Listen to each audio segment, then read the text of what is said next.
Point of view ko, hindi tayo nag-anak dahil sila yung parang investment natin na sila yung sasalo. Kasi paano ko nasabi? As early as now, we prepare everything. Dapat, as a parent, handa ka. Hindi para yung anak mo, yung bibigyan mo ng responsibilidad na gawin yun para sa'yo. It's your life in the first place. At least meron tayong opportunity to save money for them. Diba? Which is their own money. Diba? O, di sa kanila yung pera nila.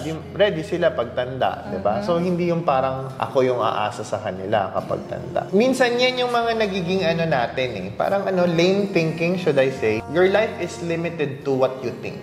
Kapag nilimitahan mo yung sarili mo dun sa bagay na kung ano lang yung iniisip mo, dun ka talaga papunta. I will not impart that to our children. Na bata pa lang sila, ganun na agad, pagtanda namin kayo mag-aalaga kay mami daddy But then again, children with values that gives importance to their parents, regardless if they need it or not, is a good character of a child. Good character. Hindi na kailangan parang i-impart, hindi yung parang hindi mo ipilit sa anak mo. Kahit hindi mo palakihin yung anak mo na may ganong kaisipan, pero lumaki siyang mapagbigay sa magulang. Tsaka yun nga, yung values and communication with your children. That means you did your part as a parent, regardless kung paano naging buhay niyo. You did your part. Correct.